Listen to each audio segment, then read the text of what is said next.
motivasinya itu. Ya, sudah. Jelaskan permasalahan sholat tarawih, karena sholat tarawih itu ada di zaman Nabi. Sholat tarawih itu ada di zaman Abu Bakar, dan sholat tarawih itu ada di zaman Umar. Jadi di antara tiga ini, Nabi besar Muhammad SAW, Abu Bakar, Umar, jelaskan sejarah kronologis perbedaan mereka. Silakan. Bismillahirrahmanirrahim. Rasulullah Shallallahu Alaihi Wasallam karena Rasulullah Shallallahu Alaihi Wasallam yuraqibu fi qiyami Ramadhan min khairi an ya'murahum bihi bi'azimatin fayaqulu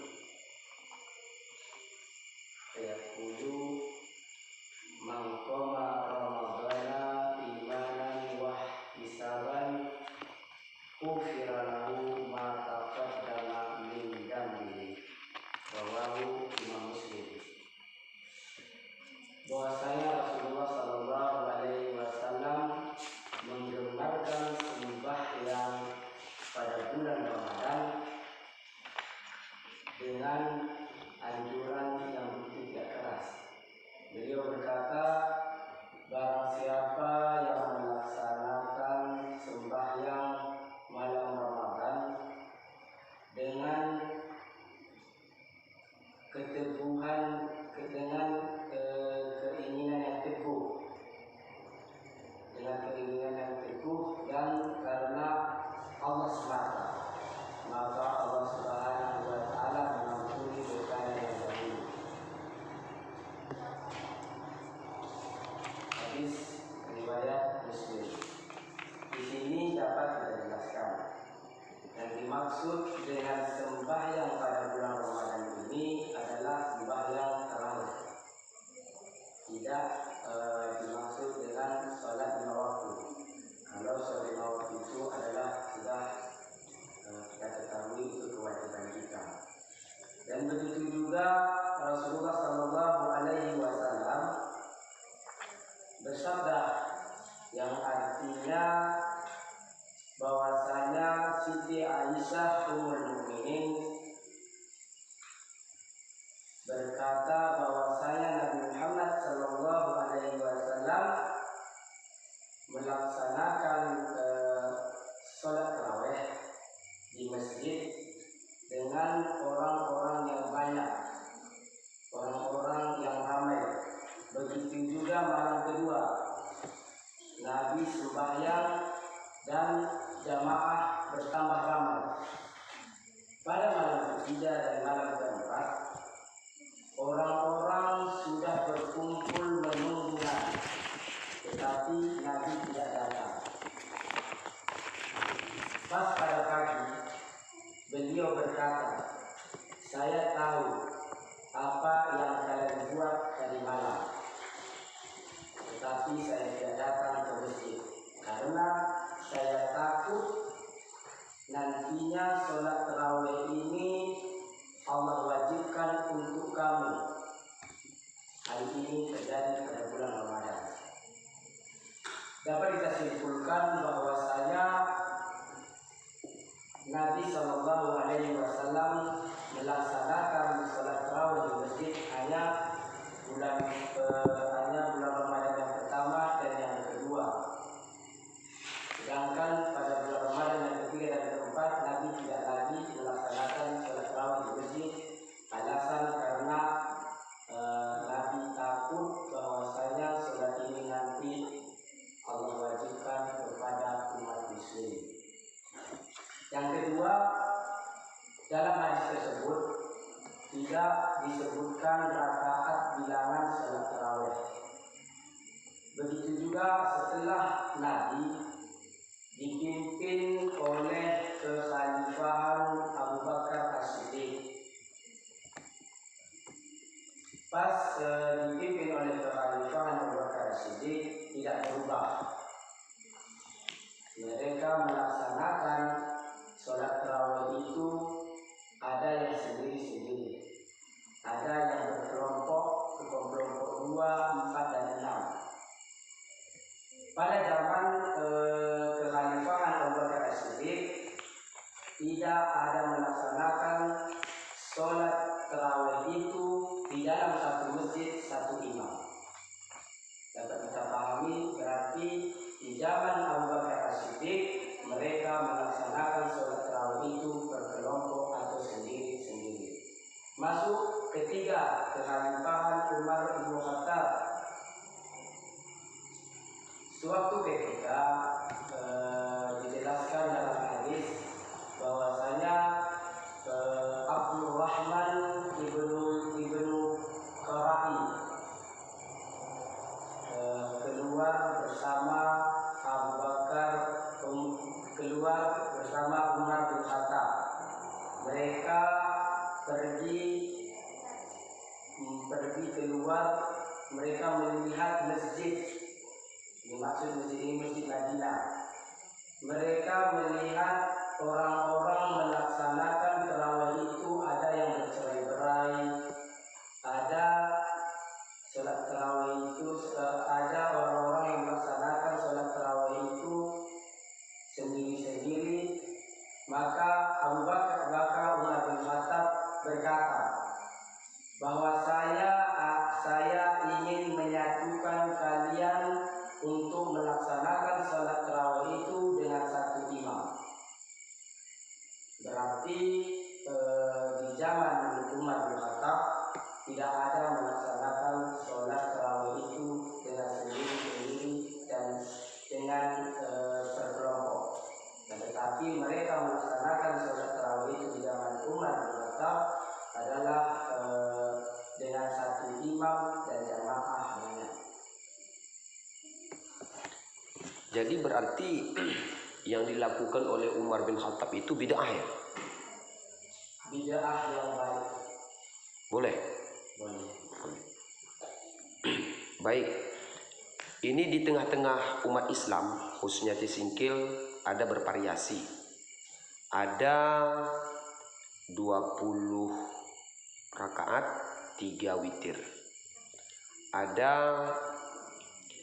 8 rakaat 3 witir 11. Ada 8 rakaat. Salamnya juga begitu. Ada masna 2 rakaat salam. Ada ruba'a 4 sekali salam. Jadi bagaimana Soekarno menyikapi keadaan umat pada hari ini, sehingga ya dari sekian banyaknya orang kita menyampaikan ini persoalan, tidak ada konflik timbul baru. Bagaimana kalau seandainya di kampung itu ada satu masjid, 2 musalla umpama, masing-masing ini berbeda. Bagaimana kamu menyampaikan hukum yang sesungguhnya? Silakan.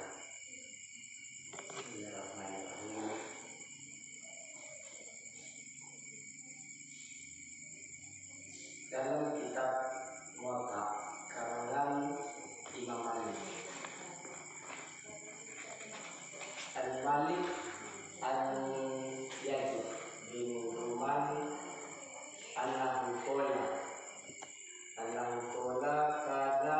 kana nasu yaquluna fi zamani Umar bin Khattab bi salasi wa isrina raka'ah.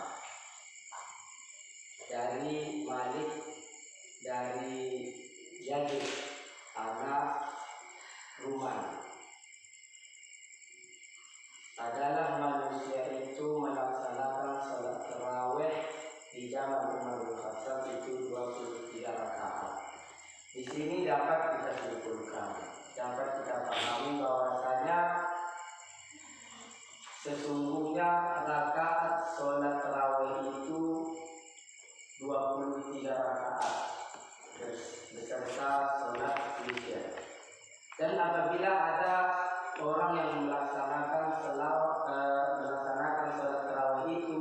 8 rakaat dan 3 rakaat dengan sholat witir 2 kali salam atau 4 kali salam, maka sholatnya itu tidak sah. Mereka mempunyai dalil dan mereka itu dari Siti Aisyah Ummul Mukminin. Nabi tidak pernah melaksanakan sholat di bulan Ramadan dan luar dari bulan Ramadan 11 rakaat. Itu yang mereka kemukakan. Dalam hadis tersebut memang kita yakini hadis ini hadis benar. Hadis ini langsung beliau yang mengatakan, tidak ada keraguan karena dari Siti Aisyah Ummul Mukminin. Tapi sebagai pertanyaan kita, sholat apa yang dimaksud dengan 11 rakaat? Sholat apa yang dimaksud dengan 11 rakaat? Apakah sholat malam seperti sholat maghrib, sholat setelah maghrib, sholat sebelum isya, sholat isya, ataupun sholat setelah isya? Apabila kita hitung itu berjumlah 13 rakaat, berarti tidak. Apalagi tambah lagi dengan 2 rakaat sholat tahajud dan 3 rakaat sholat witir, sudah 18 rakaat, berarti tidak. Apabila kita memahami hadis tersebut bahwasanya Nabi tidak pernah melaksanakan sholat di bulan Ramadan dan di luar dari bulan Ramadan. Di situ dijelaskan dari luar dari bulan Ramadan sebanyak 11 rakaat. Berarti sholat yang dimaksud dengan Siti Aisyah ini bukan sholat tarawih, akan tetapi sholat tahajud dan sholat witir.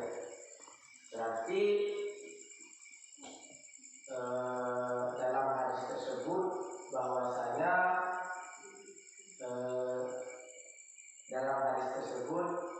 bahwasanya sholat yang dikatakan Siti Aisyah itu adalah sholat tahajud, bukan sholat tarawih.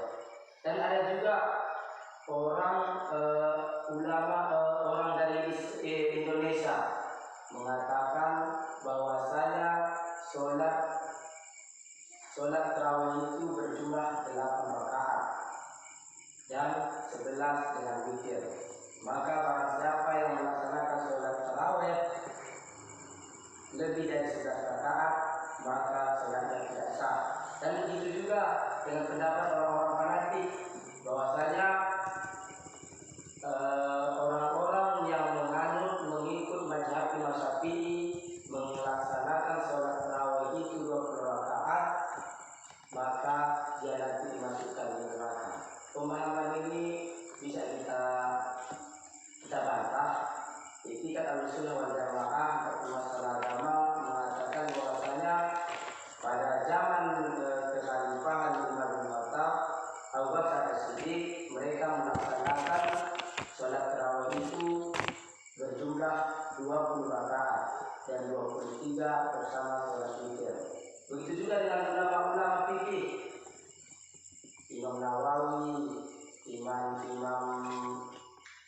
Imam Ramli, Imam Jalaluddin Al-Mahalli mengatakan bahwasanya sholat tarawih itu berjumlah 23 rakaat beserta sholat witir. Baik, silakan satu pertanyaan dari Ustazah Mesyarah.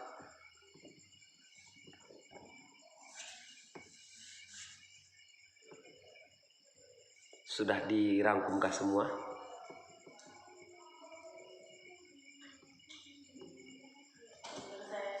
Cukup ya. Ustazah pilih. Apa yang dikatakan oleh Imam Jalaluddin Al-Mahalli dalam tentang sholat tarawih? Yang dikatakan Imam Jalaluddin Al-Mahalli dalam kitabnya bahwasanya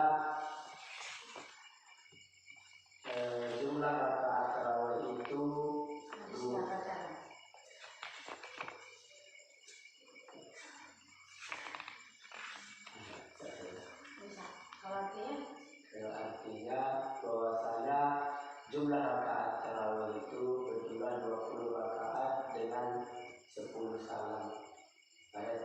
siang bulan Ramadan.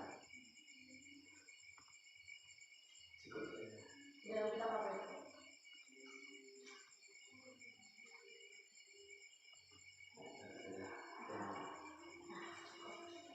Cukup? Ya, baik. Apa kesan Soekarno duduk di situ? Saya dulu Gugup ya? Kalau kamu dakwah di tengah banyak orang nggak gugup? Ini gugup. Kenapa gugup? nggak biasa. Iya, bagus. Berkualitas tadi, berkualitas ya. Terinci, cuman ya pahami terus dalil-dalilnya itu. Tadi yang ditanyakan oleh Ustazah Siti Pilih tadi itu di dalam kitab Mahali, ya wajar lah ya karena kamu belum sampai di situ. Ya sudah. Perdalam terus ilmu hukum agamanya, biar bisa berhujah melawan orang-orang yang memang ya ingin menggerogoti ya ahlu sunnah wal jamaah. Sudah, silakan ke tempat. Waalaikumsalam.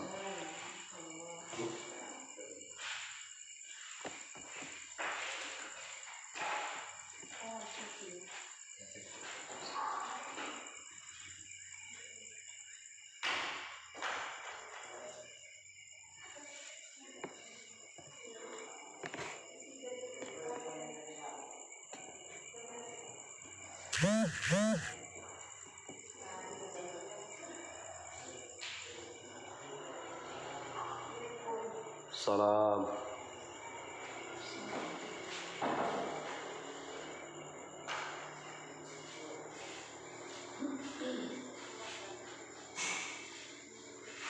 Ya. Tuti Hardayanti sudah siap mengikuti ujian malam ini? Dah ya. Walaupun capek menunggu ya. Inilah memang kalau nomor terakhir ya. Orang sudah tidur, kamu masih menanti menunggu. Baik, Tuti memilih kemarin masalah zikir dan doa, betul?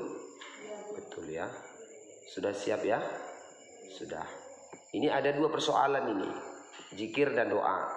Keseharian kita lakukan zikir dan doa. Sekarang kamu berikan penjelasan tentang masalah seputar zikir.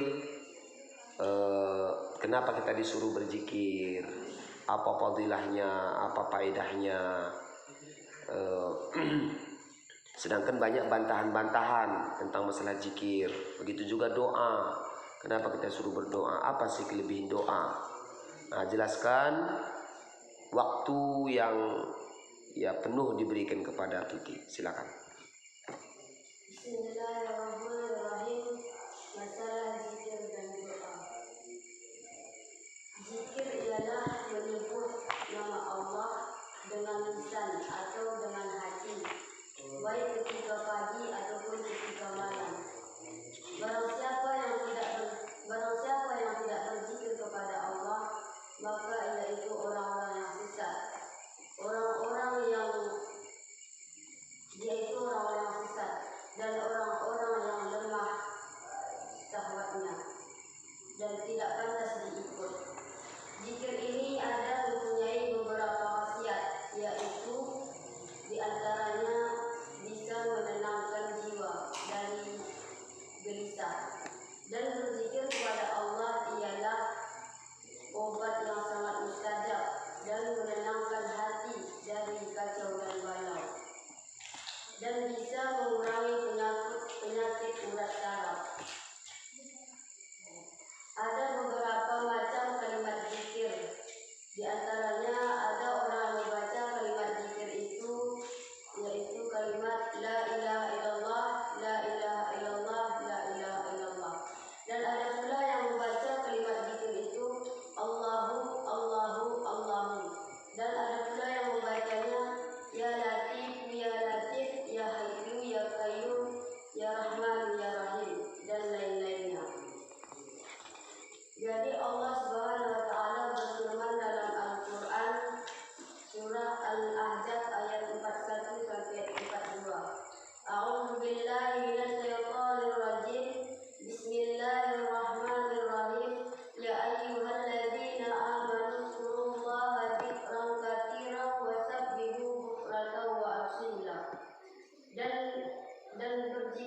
kepada Allah dengan sebanyak-banyaknya dan bertasbihlah mengingatnya pagi-pagi dan petang-petang. Yang kedua itu masalah doa. Doa itu ialah inti ibadah. Seseorang yang berdoa seolah-olah itu munajat atau berbicara kepada Allah dan dengan berbisik kepada Allah dengan kata-kata yang sopan, seperti halnya orang miskin meminta sesuatu kepada orang yang kaya. Jadi doa itu dianjurkan kepada seluruh umat Islam, tidak memandang pangkat dan derajatnya. Seluruh umat Islam dianjurkan untuk berzikir kepada Allah Subhanahu wa taala. Sebagaimana Allah berfirman dalam Al-Qur'an surah Al-Mu'min ayat 60. Bismillahirrahmanirrahim. Ud'uni astajib lakum. Yang artinya, berdoalah kepadaku, nanti akan kuperkenankan permintaanmu. Jadi dalam ayat ini Allah Subhanahu wa taala sudah berjanji kepada kita bahwa Allah akan memperkenankan doa kita. Tetapi Allah tidak menyebutkan kapan Dia perkenankan. Cukup ya. Silakan Ustazah Misarah. Coba Anda bacakan satu dalil mengenai doa, tapi selain daripada surah Al-Anbiya. Bismillahirrahmanirrahim. Rasulullah sallallahu alaihi wasallam bersabda, An Anas bin Malik radhiyallahu anhu, kana aktaru du'a'u Nabi sallallahu alaihi wasallam, Allahumma rabbana atina fid dunya hasanah wa fil akhirati hasanah wa qina adzabannar. Yang artinya, dari Anas bin Malik radhiyallahu anhu berkata, doa yang banyak dibaca oleh Nabi Muhammad sallallahu alaihi wasallam adalah, wahai Tuhan, berikanlah kami kebahagiaan di dunia dan kebahagiaan di akhirat, dan jauhkanlah kami dari siksa neraka. Ya. Cukup Ustazah. Silakan Ustazah Siti pilih. Coba bacakan doa ketika ditimpa bala. Doa tolak bala ya. Ditimpa bala, bala. Nah, itu.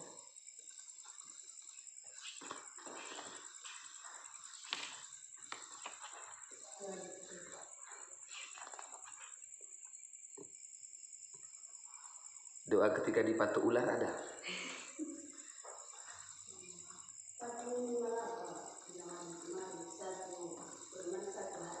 Oh gitu.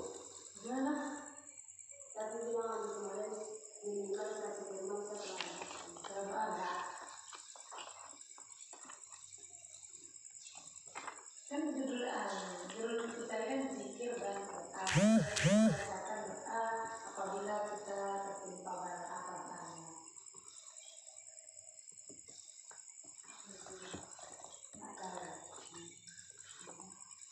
Sudah saja. Ya. Kita berdoa itu ibadah ya Tuti. Ibadah ya. Tapi ada tempat-tempat yang memang disuruh, sangat dianjurkan kita di situ berdoa. Menurut pengetahuan Tuti itu tempat-tempatnya itu di mana-mana saja. Yang istijab doa, mustajab doa. Coba sebutkan yang diketahui. Doa ketika meminta hujan. Ketika hujan itu istijabah doa. Doa meminta hujan. Kalau minta hujan, ya, terus istisqa ya. Terus Doa ketika usuk dan khusuk. matahari dan bulan gerhana. Lanjut. Doa ketika Cukup itu saja atau ada yang lain? doa ketika mau tidur. Mau tidur. Jadi waktu kita tidur itu istajib doa. Oh, istajib doa ya. Ya. Apa kesan Tuti duduk di situ? Ada terasa atau gimana? Ada grogi? Ada ya. Groginya grogi, lebih grogi duduk di situ apa biasa pidato? Gimana? Sama ya. Ini masih grogi nih. Enggak ya. Sudah apa ya? Sudah agak ringan ya. Iya, agak ringan.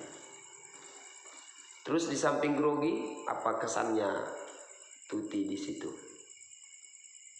Sering-seringlah kita berdoa dan berzikir kepada Allah Subhanahu wa Ta'ala. Itu pesan ya? Pesan. Kesannya yang lain? Oh, grogi tadi ya. Ya, sudah. Tuti anak terakhir ya? Anak terakhir. Dari berapa saudara? 4. Semuanya udah menikah? Berapa orang yang sudah menikah? 1 orang. Itu di atas Tuti. Anak pertama belum menikah? Udah menikah. Anak kedua? Udah. Ketiga? Itu abang, kakak? Abang. Baru Tuti ya. Berarti 3 cewek. Oh, 2 perempuan 2 laki-laki. Ya. Baik. Tuti nanti mau jadi apa nanti? Cita-citanya itu mau jadi apa? Guru ya. Guru apa? Guru agama, guru sekolah umum? Guru agama, guru pesantren. Jadi setelah tamat ini kamu menerima ijazah nanti, ada 2 ijazah yang kamu bawa, 3 lah sama SMP, SMA. Kamu mau kuliah sambil pesantren apa memang khusus pesantren saja? Kuliah ya sama pesantren ya. Ya sudah. Baik Tuti, itu saja. Abi selalu yang berdoa kepada kamu yang terbaik ya. Intinya terus belajar. Ilmu itu tidak habis-habisnya. Kapanpun tidak mau habis-habis. Sudah dapat ini, masuk lagi ini. Ya sudah, itu saja. Silakan ke tempat. Waalaikumsalam warahmatullahi wabarakatuh.